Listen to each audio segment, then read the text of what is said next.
여러분은요, 어느 순간 이거 내가 뭔가를 잘못하고 있는데, 내가 잘못했는데 라는 것을 불현듯 딱 깨닫게 될 때, 그때 여러분은 어떻게 행동하십니까? 예를 들면요, 내가 길을 안내하겠다고, 내가 잘 안다고 핸들 딱 잡고 사람들 태우고 출발했는데 어느 순간 딱 여기 아니었어, 이 길이 아닌데 라는 순간을 딱 느꼈을 때, 확인했을 때, 그때 여러분은 어떻게 행동하십니까?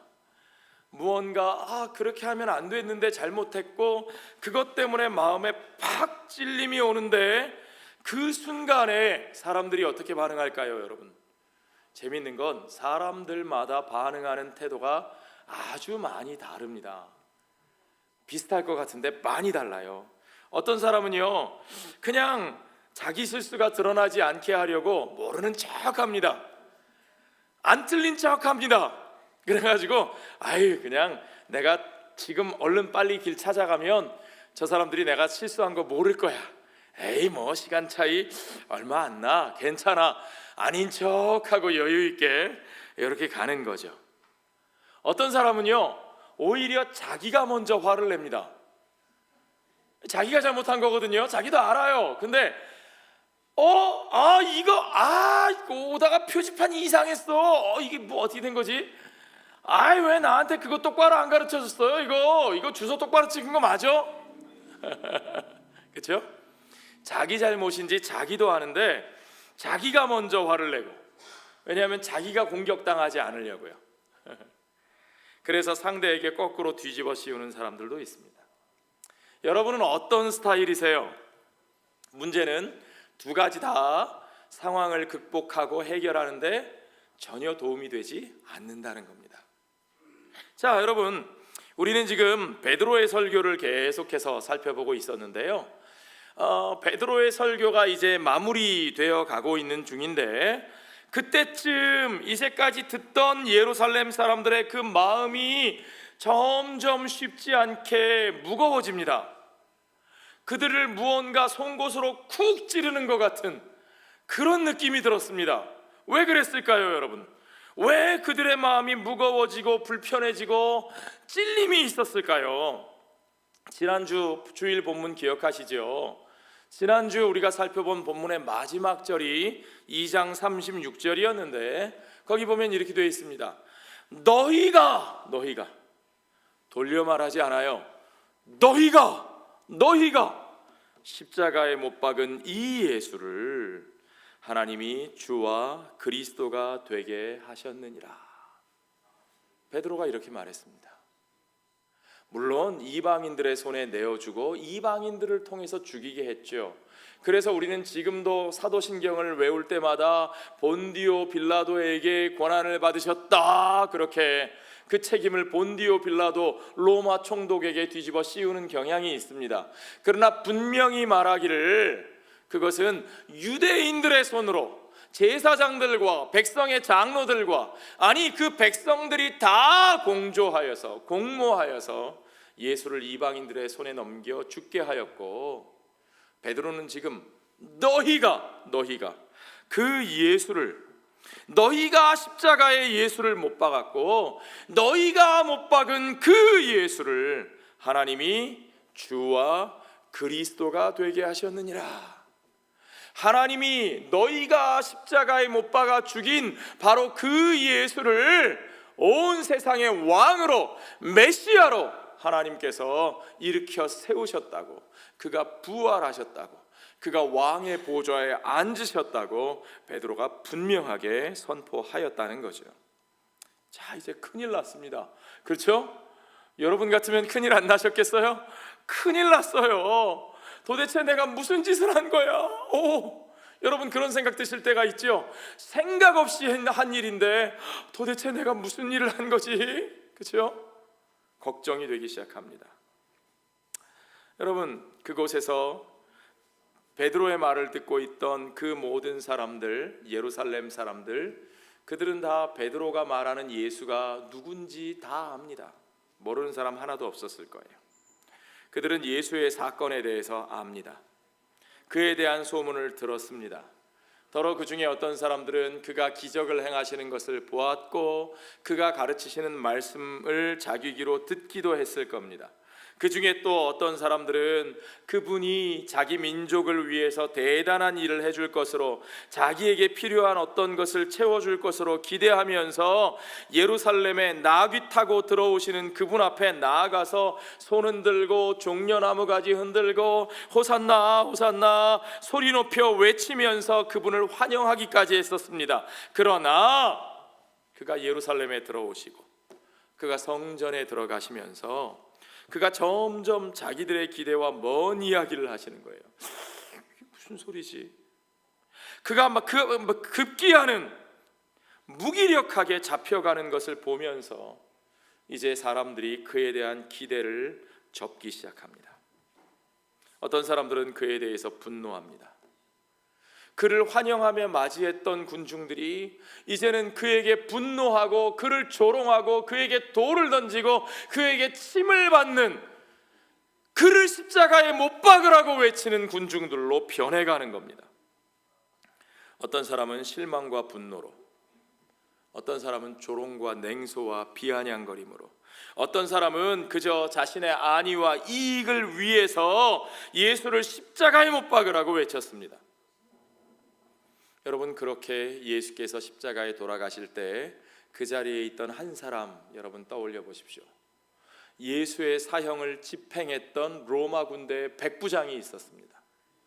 로마 군대의 백부장, 그가 바로 예수를 사형에 처하는 그 일을 다 마친 후에 예수가 숨을 거두신 직후에 그가 뭐라고 고백을 하느냐? 물론 독백으로 했겠죠. 그가 고백하는 말이, 이 사람은 참으로 의인이었도다.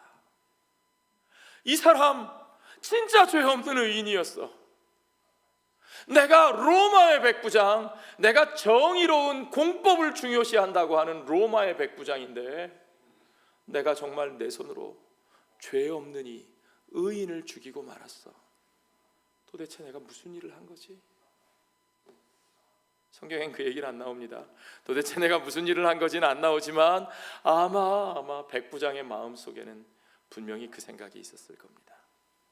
도대체 내가 무슨 일을 한 거지? 처음에 예수님이 부활했다는 그 소문을 들었을 때는 그저 광적인 그의 제자들이, 추종자들이 자기들 위안을 위해서, 자기들의 안위를 위해서 거짓으로 꾸며낸 얘기일 거다, 그렇게 생각하는 사람들이 많았습니다. 그런데 오늘 그들의 눈앞에 펼쳐진 하나님의 큰 일, 하나님의 놀라운 일, 그 일들을 보고 그들의 눈으로 똑똑히 보고 베드로가 거기에 대해서 이것이 도대체 어찌 된 일이냐, 거기에 대해서 설명하기를, 이 일은 바로 예수가 약속하신 그 성령을, 그가 부활하시고 그가 승천하셔서 하나님 아버지께로부터 그 성령을 받아 그가 약속하신 대로 성령이 우리 가운데 임하셔서 하나님의 그 성령, 선지자들이 예언하셨던 그 성령, 마지막 때에 보내준다고 하셨던 그 성령이 우리 가운데 오셔서 일어난 일들이다 라고 말하고 있는 거죠. 그리고 그 일들이 정말 하나님의 큰 일이라는 사실을 그들이 자기들 스스로 목격하고 있습니다. 그들이 죽게 만든 그 사람, 그 예수가 바로 그들이 이제까지 아브라함의 때부터, 조상의 때부터 정말 수천 년을 기다렸던 바로 그 모세와 선지자들과 다윗이 전한 바로 그 메시아다라는 사실, 베드로가 그걸 설교했잖아요. 눈앞에 펼쳐진 성령의 역사를 통해서, 그들이 누구나 알고 있는 하나님의 말씀을 통해서 베드로가 그것을 분명하게 증거하고 나니까 그 모든 약속들이 바로 그 예수, 그들이 죽인 그 예수를 통하여 이루어졌다는 사실을 이제는 받아들이지 않을 수가 없는 거죠. 부정할 수가 없는 겁니다. 그때 그들의 마음이 어땠겠어요? 그때 그들의 가슴이 어떻게 조여왔겠어요, 여러분? 내가 도대체 무슨 일을 한 거지? 우리가 도대체 무슨 짓을 한 거지? 그러면 우리는 이제 어떻게 해야 되지? 어떻게 해야 되지? 여러분, 여러분이 그 순간 그들 가운데 있었다면, 여러분 앞에 그런 일이 펼쳐졌다면 여러분은 어떻게 대응하셨겠어요? 내가 무슨 짓을 한 거지? 그럼 내가 어떻게 해야 되지? 어떻게 해야 되지? 그렇죠? 혹 여러분 가운데서는 이런 상황 속에서도 괜찮은 척, 아무 문제 없는 척, 별일 아닌 척, 그냥 그렇게 태연하게 가던 길로 I'm on my way 하고 가던 길로 그냥 돌아가시겠습니까? 모른 척 하시겠어요? 아니면 어떤 분은 거꾸로 무슨 소리 하는 거야 지금? 웬 무슨 뭐 귀신씨 나라 까먹는 소리 하고 있어.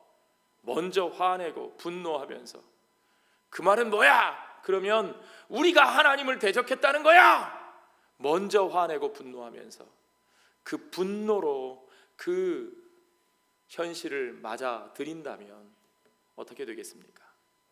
그들은 진짜 더 절망의 나락으로 구렁텅이로 떨어지고 말 것입니다. 그런 사람들이 꽤 많이 있어요, 여러분.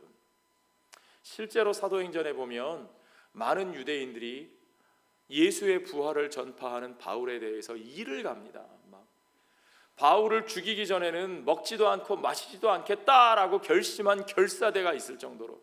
왜 그들이 그렇게까지 분노하고 화를 낼까요? 먼저 자기들의 잘못을 덮고 싶은 거고, 바울, 네가 전하는 예수의 부활이 정말이라면, 그가 진짜 그 메시아라면 우리는 뭐야? 우리는 우리가 조상 때부터 믿어온 하나님을 우리가 대적했다는 거야. 우리가 얼마나 하나님께 대한 열심이 있는데 네가 죽지 않으면 내가 죽는 거야. 그렇죠? 그들의 분노의 정체를 여러분 이해하시겠습니까? 자, 여러분은 어떻게 하시겠습니까? 여러분이라면 그 순간에 어떻게 하시겠습니까? 오늘 이 성령의 역사 앞에 선 사람들이 어떻게 했는지 보십시오. 오늘 본문이 바로 거기서 시작하는 거예요. 37절을 보시죠. 그들이 이 말을 듣고 마음에 찔려. 찔리는 건 다 찔려요. 모든 사람이 다 찔려요. 그러나 내가 찔리는 그 상황에 대해서, 그 진실에 대해서, 그 불편한 진실에 대해서 받아들이는 태도가 다르다는 겁니다. 베드로와 다른 사도들에게 물어 이르되, 형제들아, 우리가 어찌할꼬? Brothers, what shall we do? 형제들아, 우리가 정말 어떻게 하면 좋을까? 나의 실수를 발견한 그 순간에 우리에게 필요한 태도가 바로 이것입니다, 여러분. 첫째는 정직이고요, 둘째는 겸손입니다.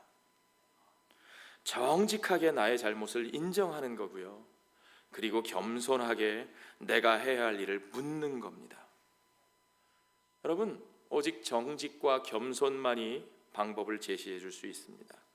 정직과 겸손한 태도만이 우리 앞에 해결의 길을 열어줄 수 있는 겁니다. 모르면서 아는 척, 못하면서 할 수 있는 척하면 문제가 절대로 해결되지 않습니다. 문제가 있는데 문제가 없는 척하고 살면 그 사람은 평생을 그럴듯하게 살아도 아무 변화가 일어나지 않는다는 거예요, 여러분. 분명히 아셔야 합니다. 화를 내고 분노하면서 적개심만 가지면, 남 탓으로 돌리면 멸망의 구렁텅이로 스스로 들어가는 겁니다. 형제들아, 어찌할꼬? 나의 잘못과 나의 무능을 정직하게 인정하는 겁니다. 내가 무엇을 해야 하는지 겸손히 묻는 태도가 필요한 겁니다. 그것이 우리 주님께서 산상수훈에서 강조하셨던 심령이 가난한 자의 모습이에요. 심령이 가난한 자들에게 어떠한 복이 있습니까? 천국이 저들의 것임이라. 하나님의 나라가 그들의 소유가 될 수 있는 겁니다. 그것이 바로 은혜 앞에 나오는 사람의 합당한 모습입니다. 그들이 복 있는 자들이고 그들만이 천국을 소유할 수 있습니다. 아는 척, 할 수 있는 척, 문제 없는 척하고 내 문제를 드러내고 지적하는, 나를 불편하게 하는, 나를 찌르는 사람들 앞에서 적개심을 불태우고 분노하고 화내고 그러한 자세로는 하나님의 은혜 앞에 설 수 없는 거죠. 자, 그들 앞에 베드로가 뭐라고 말합니까, 여러분? 38절을 보십시오. 베드로가 이르되 너희가 회개하여 각각 예수 그리스도의 이름으로 무엇을 받고? 세례를 받고 죄 사함을 받으라. 그리하면 성령의 선물을 받으리니. 예수 그리스도의 이름으로 세례를 받는다는 것은 뭡니까? 세례 받는데 필요한 게 뭐예요, 여러분? 세례 받는데 필요한 게 뭐가 있을까요? 아무것도 없어요. 그저 물이 있으면 족한 거예요. 에디오피아 내시가 빌립을 통하여 전도를 받고는 수레를 타고 가다가 옆에 물이 흐르고 있으니까 저기에 물이 있는데 내가 세례 받는데 뭐가 부족함이 있으리요? 그렇죠? 예수 그리스도의 이름으로 세례를 받는 데 있어서 그들에게 필요한 인간적인 조건은 아무것도 없습니다. 베드로는 그들 앞에서 너희가 이제까지 지은 죄가 크므로 지금부터 너희가 잘해야 돼. 내가 지켜볼 거야. 죄가 큰 사람은 더 열심히 해야 되고 죄가 작은 사람도 만만치 않아 열심히 해야 돼. 지금부터 기간을 두고 너희들 똑바로 잘 배우고 똑바로 잘 행동하고 우리한테 잘해. 아무나 받아주는 줄 알아? 할례도 받고 결례도 받고 제사장에게 보이고 우리가 같이 가르쳐 너희에게 얘기하는 조건들, 안식일 잘 지키고 뭐하고 잘해야 돼. 잘하면 우리가 받아들여 줄 거야. 그러면 하나님도 너희를 용서해 줄지도 몰라. 그랬나요? 아니요. 오직 너희가 회개하여 각각 예수 그리스도의 이름으로 세례를 받고 죄 사함을 받으라. 그리하면 성령의 선물을 받으리니. Repent and be baptized in the name of Jesus Christ. Repent, 아주 단순한 거예요. 돌아서는 거예요. 나의 삶으로부터 돌아서는 거예요. 나의 과거로부터 돌아서는 거예요. 나의 능력과 나의 자존심과 내가 가진 모든 방식과 기준으로부터 돌아서는 거예요.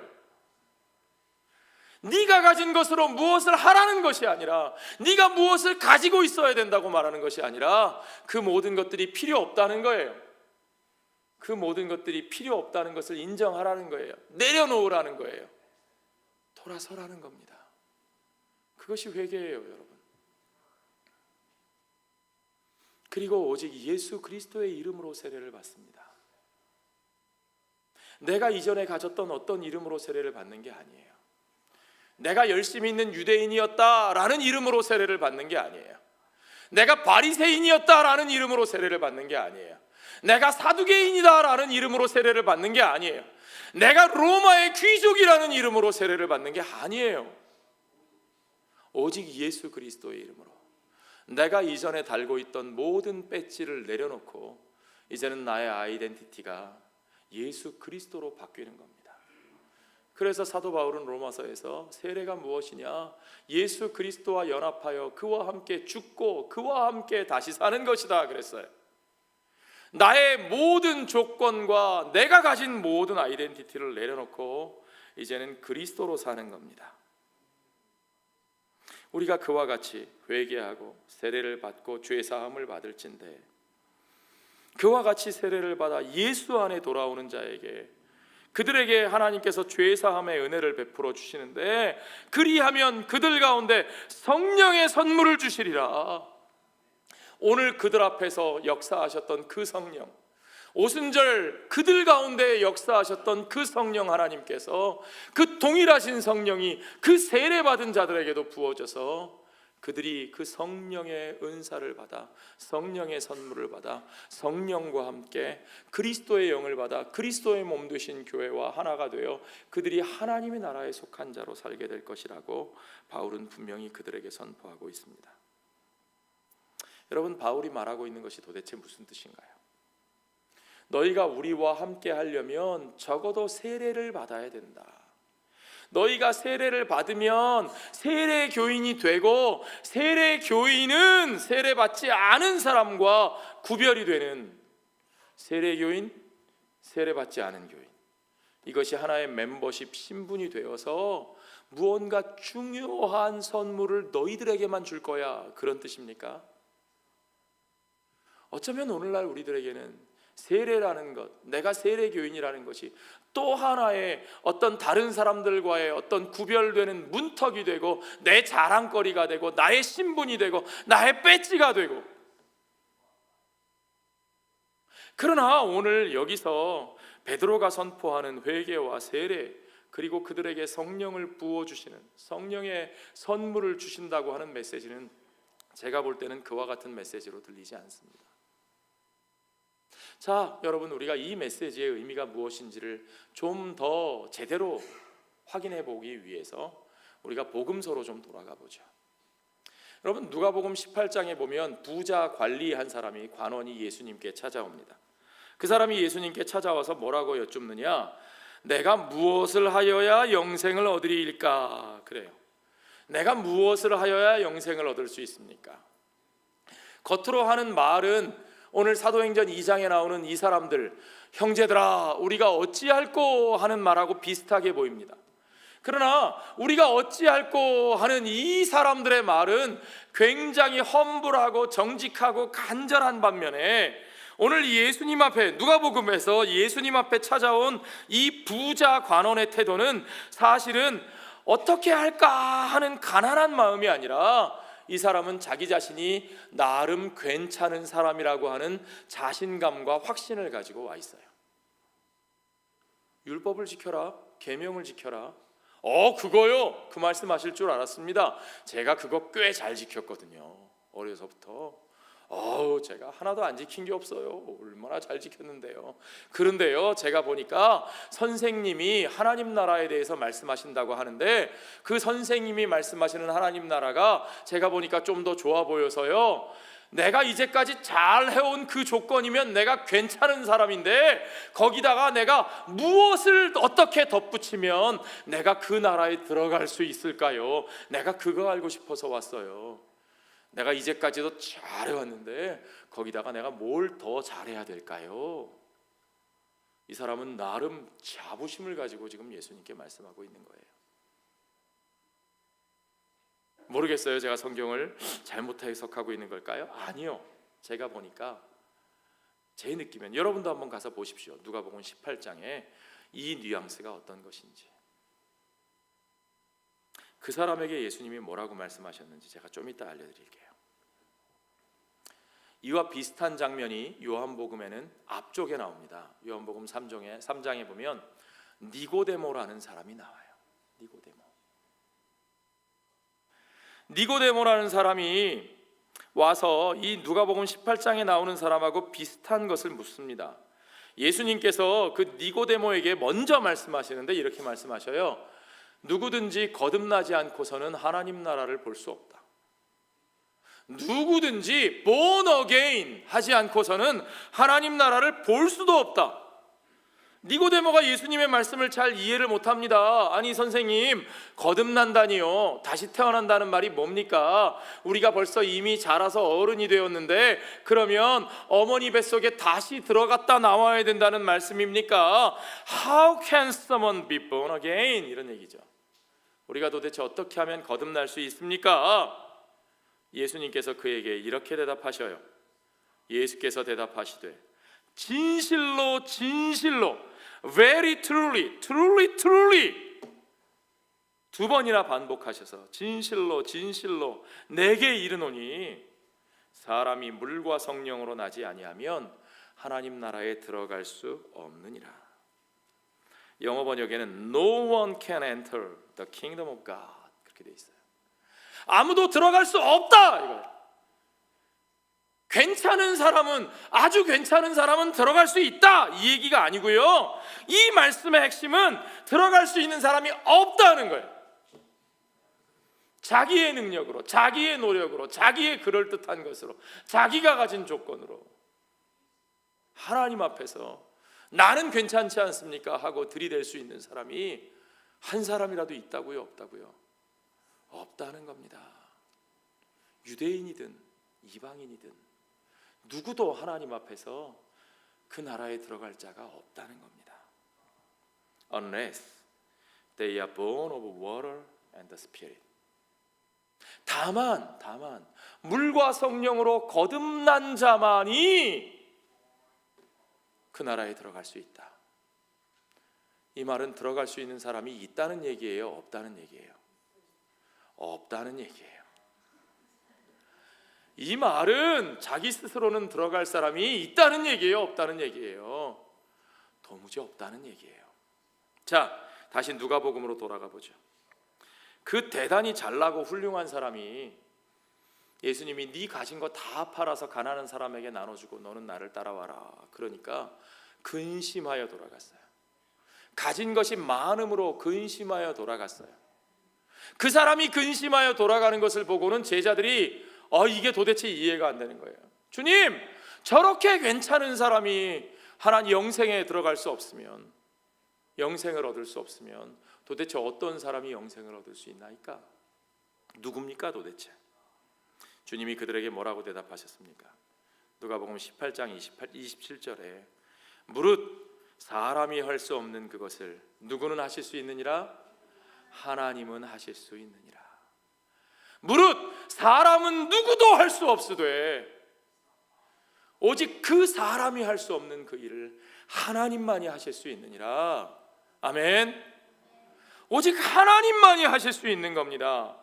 물과 성령으로 거듭나야 하나님 나라에 들어갈 수 있다는 얘기는 사람이 어떻게 잘하면 들어갈 수도 있다는 얘기가 아니라 또 다른 어떤 조건을 제시하시는 것이 아니라 사람으로서는 들어갈 방법이 없으되 오직 하나님만이 그 일을 하실 수 있다는 것을 우리 주님께서 분명히 말씀하시는 겁니다. 그런데요, 베드로가 지금 무슨 말을 하고 있습니까? 오직 하나님만이 하실 수 있는 그 일이 지금 이루어졌다는 거예요.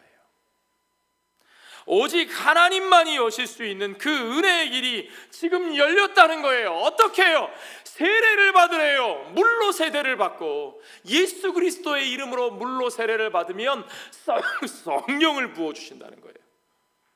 그 말은 무슨 뜻이죠? 예수님이 말씀하신 대로 물과 성령으로 거듭나는 그 길을 하나님께서 열어주셨다는 거예요. 아멘. 그 길이 그들로 말미암아 열렸어요? 아니요, 하나님으로 말미암아 열렸어요. 우리가 지난 주간에 로마서 1, 2, 3장을 읽었는데 복음에는 하나님의 의가 나타나서 하나님의 의예요, 우리의 의가 아니에요. 믿음으로 믿음에 이르게 하나니, 앞에 믿음이 뭐냐? 하나님의 신실하심이에요. 하나님의 의가 복음에 나타나서 하나님의 신실하심으로 말미암아 우리를 그 믿음으로 신실한 주의 백성으로 인도하셔서 오직 믿음으로 믿음에 이르게 하나니, 오직 의인은 무엇으로 말미암아 살리라? 믿음으로 말미암아 살리라. 그 믿음이 도대체 뭐예요? 내가 가진 믿음이에요? 내가 똑똑해서 잘 아는 거예요? 내가 의지가 강해서 강력하게 확신하는 거예요? 아니요, 하나님이 복음 안에서 우리에게 보여주신 하나님의 의, 예수 그리스도의 의, 그의 십자가의 의, 하나님이 선지자들이 약속하신 대로 우리가 그 언약을 배신하고 떠났으나 하나님은 그 언약을 폐하지 아니하시고 신실하게 그 언약을 예수 그리스도 안에서 성취하신 하나님의 신실하심, 하나님의 의가 복음 안에 우리에게 나타났고, 이제 그 은혜의 길이 그 안에 열렸고, 오직 그 은혜의 길이 열린 그 열린 은혜 앞에서 너희가 이제 그가 말씀하신 대로 물과 성령으로 거듭나게 되었다고 베드로는 분명하게 그 은혜를 선포하고 있는 겁니다. 그들에게 어떤 조건을 제시하는 게 아닙니다. 하나님의 그 은혜의 선물이 너희에게 부어졌다는 사실을 분명하게 선포하고 있는 거죠. 그러니까요, 이 이야기를 하면서 베드로는 무엇을 강조합니까? 그것이 오늘 다락방에 있는 우리들에게만 주어졌고 너희들은 따라오려면 한참 더 무언가가 필요해 라고 말하는 게 아니라는 거예요. 그날에 바로 세례받은 사람들이 3,000명이에요, 여러분. 어떻게 그날에 바로 세례를 줍니까? 만약에 여러분들이 오늘날 목회자로, 저 같은 목회자로 목회를 하면서 살아가는데, 그날 교회에 와가지고 그날 처음 말씀을 듣고 그날 회개한 사람들이 있다고 그 사람들 다 그날 3,000명 세례 주고 교회 멤버십을 주고 받아들이면, 그래서 공동회도 참석하고 뭐 한 표 행사하고 하면 교회가 어떻게 될까요? 아마 교회가 난리가 날걸요. 뒤죽박죽 아주 그냥. 저뿐만 아니라 여러분이 목사라면 아무도 그렇게 안 하실 거예요. 누구도 그렇게 못해요. 아니 어떻게 그들을 그렇게 받아들입니까? 못해요. 뭘로 믿고요? 어떻게 알고요? 우리는 날마다 그걸 경계하죠. 그래서 자꾸 그 문턱을 높이죠. 그 기준을 만들죠. 더 살펴보려고 하죠. 그러나 지금 이 초대교회의 역사는 그렇지 않습니다.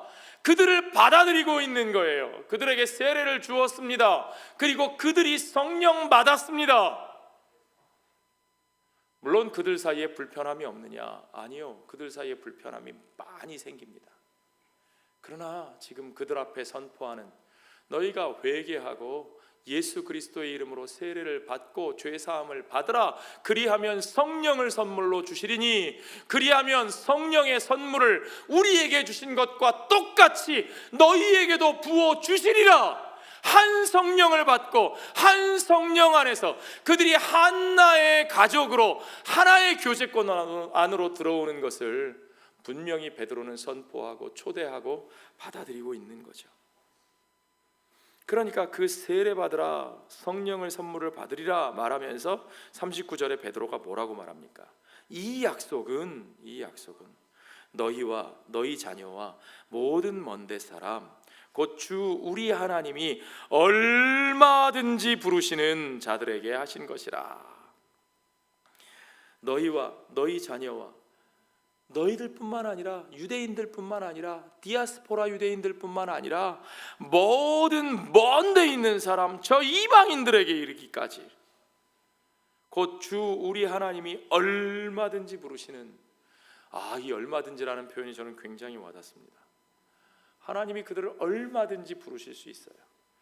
사람이 가진 것을 가지고는 어떠한 것을 자랑하고 어떤 것을 내세워도, 어떤 대단한 일을 내세우고 자기가 남들보다 훌륭하다고 말해도 그것으로는 구원을 받을 수 없고 영생을 얻을 수 없고 하나님 나라를 들어갈 수도 없고 볼 수도 없지만, 그러나 하나님께서는 얼마든지, 사람이 할 수 없는 그것을 하나님은 얼마든지 하실 수 있느니라. 아멘. 사람이 변화시킬 수 없는 그들을 하나님은 얼마든지 변화시킬 수 있으시느니라. 아멘. 사람이 품어 안을 수 없는 그들을 하나님은 얼마든지 품어 안을 수 있으시니라. 아멘. 예, 그것이 베드로의 메시지에 담긴 진짜 의미라고 저는 믿습니다. 하나님은 얼마든지 그 일을 하실 수 있습니다.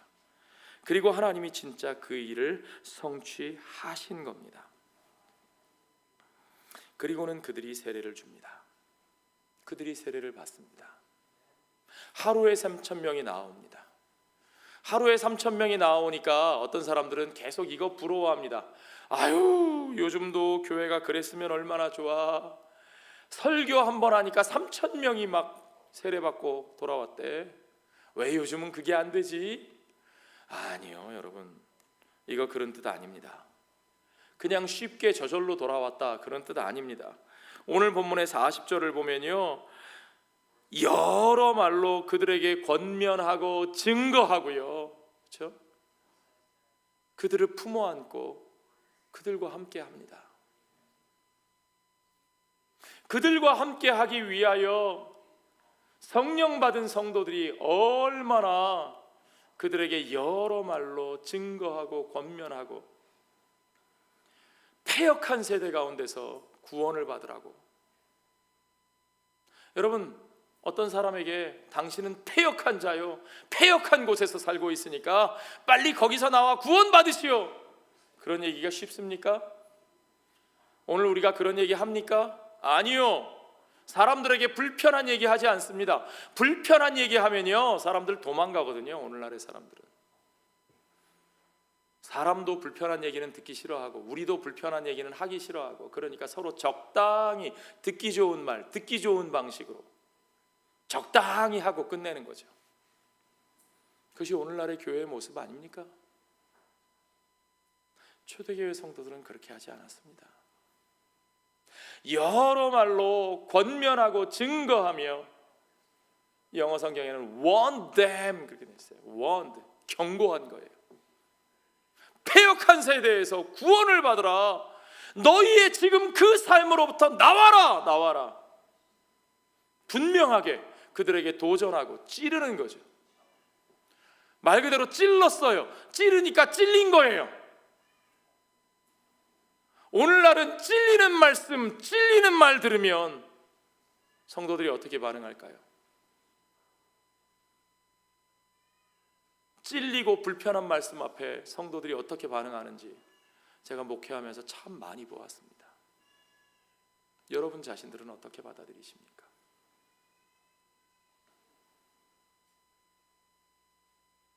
어찌할꼬 하나님의 은혜 앞에 나와서 내가 자랑하던, 내가 붙들고 내가 받들고 내가 높이려고 하던 나의 그 모든 삶, 나의 나라, 나의 왕국으로부터 내려놓고 돌아서 회개하고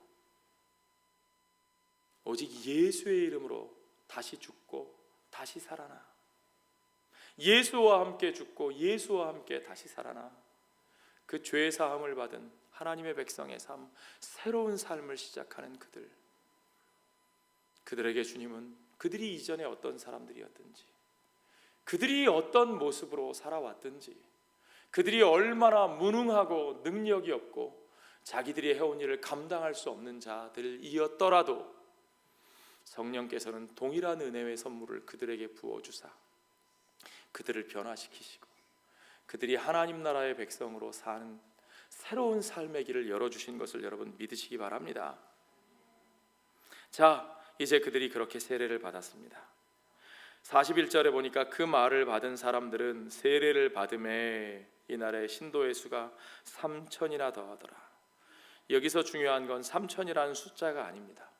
그렇게 세례를 받은 그들, 그렇게 성령 받은 그들이 과연 어떻게 살았는가 하는 삶의 모습이죠. 42절 이하에 47절까지 나오는 그 모습을 우리가 너무 잘 압니다. 그들이 사도의 가르침을 받아 서로 교제하고 떡을 떼며 오로지 기도하기를 힘쓰니라. 그들이 사도의 가르침을 받았습니다. 내가 세례 받았으니까, 내가 성령 받았으니까, 구원 받았으니까 끝난 것이 아니라 그들은 계속해서 말씀을 따라 지도받고 변화되는 삶을 삽니다. 여러분, 하나님의 말씀으로 변화되지 않는 사람들이 그러한 공동체가 성령의 역사를 이룰 수 있느냐? 어린 반푼어치도 없습니다. 여러분, 경상도 말로 택도 없습니다. 우리가 너무 말도 안 되는 것을 기대하지 않습니까? 교회의 부흥이요? 성장이요? 아니요. 하나님의 말씀의 가르침을 받아들이고 그 말씀으로 찔리는 것을 받아들이지 않고 우리가 어떻게 변화될 수 있습니까? 어떻게 성령의 역사가 일어날 수 있습니까? 그들은 계속해서 하나님의 말씀을 받고 그 말씀이 도전하시고 말씀이 우리를 찔리게 하시고 그때 회개하고 예수 안에 죽고 예수 안에 다시 살아 성령의 인도하심을 따라 날마다 변화되는 삶을 살아가는 겁니다. 그 불편하고 그 고단한 길이 그때부터 시작되는 거죠. 예수 믿는 사람의 삶은 그렇게 고통스럽습니다.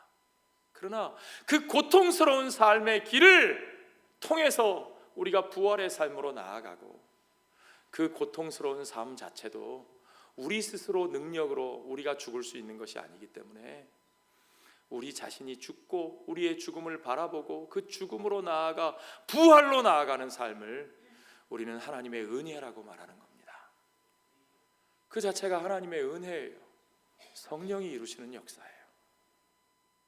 그들은 그렇게 사도의 가르침을 받아 서로 교제하고 떡을 떼며 기도에 힘쓰는 삶을 살았습니다. 말만 세례주고 내가 너에게 세례는 줬지만 너 아직 못 믿겠어. 그러니까 저 아직 뭐 할 때까지는 저 바깥에 있고, 그 다음에 뭐 하고 나면 요만큼 들어오고, 그 다음에 뭐 하면 요만큼 들어와. 그렇게 말하지 않아요. 그들은 서로 교제합니다. 어떻게 교제하느냐? 성전에만 모여서 교제하는 것이 아니라 성전에 모여서 함께하고, 집에 흩어져서 함께하고, 떡을 떼고 서로의 필요를 돌보고 나누고 채우고, 그만큼 자기들의 삶을 오픈한 거죠. 자기의 삶을 오픈하지 않고 어떻게 필요를 채웁니까, 여러분? 불가능한 일이에요. 자기들의 삶을 오픈하지 않고 어떻게 떡을 뗍니까, 여러분? 우리가 누군가와 함께 떡을 떼는 자리에 앉는 것이 얼마나 힘든 줄 아세요?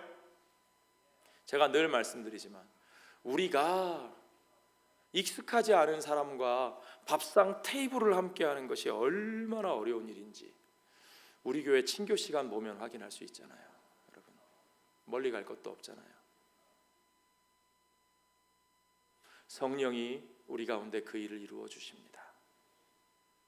말씀의 가르침을 받고 서로 교제하고 떡을 떼며, 교제하고 떡을 떼며 히덕거리고 웃고 남 얘기하고 좋은 데 찾아 놀러 다니는 것이 아니라 함께 모여 기도하며 하나님께서 그들 가운데 일어나는 변화의 역사, 하나님 나라의 역사를 통하여 그들로 말미암아 하나님 나라가 이웃들 가운데 전파되게 하시고 주께서 구원받는 사람들의 수를 날마다 더하여 주시는 삶, 그것이 진짜 부흥이죠. 교회 건물 크게 짓고 사람들 많이 불러 모으고 교회 헌금 늘어나는 것이 그것이 부흥인가? 아니요, 여러분. 그건 그냥 결과적인 모습일 뿐이에요. 우리의 삶이 성령으로 말미암아 은혜의 문 앞으로 나와서 그 세례를 통하여 은혜의 문을 열고 받아들이고 교제하고 떡을 떼며 말씀 가운데 기도 가운데 변화되는 삶, 그것을 통하여 나는 죽고 그리스도가 사시는 삶, 하나님 나라의 역사가, 하나님 나라가 우리의 삶을 통해서 확장되어가는 역사, 그것이 진짜 부흥이고 그것이 성령의 역사고 그것이 세례의 참된 의미라는 사실을 우리가 알아야 합니다. 우리 가운데 그 은혜의 문이 열렸습니까? 그 은혜의 문을 나에게 바로 적용하고 저들에게 바로 적용하고 있습니까? 그 은혜의 문이 내게 열려 내가 그 은혜 가운데 들어가 그 은혜로 그들과 하나 되어 그들과 함께 교제하고 떡을 떼며 말씀과 기도로 내 삶과 나의 관계가 변화되어 그로 말미암아 우리가 살아가는 모든 삶의 과정들과 가치가 변화되는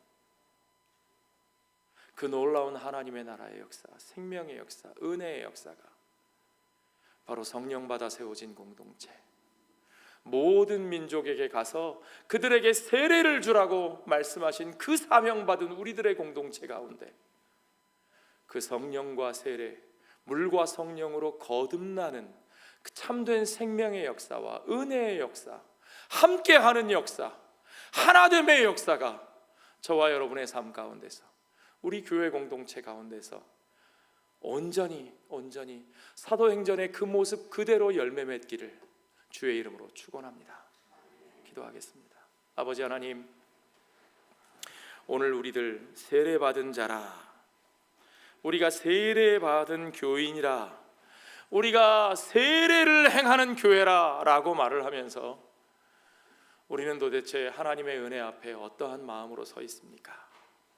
우리는 아직도 우리가 달고 있는 배지, 내가 가진 것을 높여서 그것을 가지고 있지 못한 자들을 나로부터 구별하고 분리하고 밀어내고 나를 높이고 저들을 낮추는 도구로 사용하고 있지는 않습니까? 주여 아버지 하나님, 참으로 어찌할꼬 내 스스로 어찌할 방법이 없었던, 소망이 없었던 우리들에게 참으로 하나님의 복음 안에서 선포하신, 복음 안에서 이루신 하나님의 하나님의 신실하심으로 말미암아 우리에게 그 회개의 역사를 이루시고 우리 가운데 그 세례의 은혜를 베풀어 주시며 이제는 사람이 이룰 수 없는 그 일을 물과 성령으로 우리가 거듭나 예수 그리스도 안에서 하나님 나라의 영생에 들어가게 하셨사오니 주여 아버지 하나님, 우리가 오직 그 은혜를 바로 나누는 자들 되게 하여 주시고 그 은혜 안에서 하나 되는 자들 되게 하여 주시옵소서.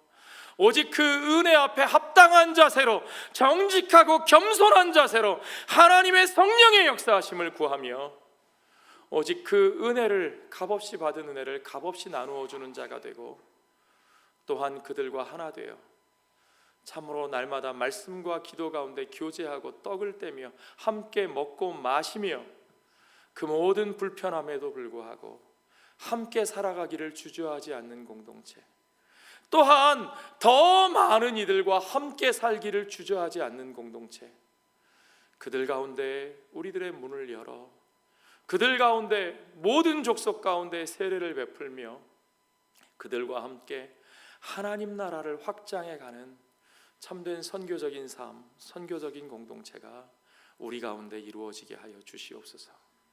모든 것을 주께 감사드리며 예수님 거룩하신 이름 받들어 기도하옵나이다.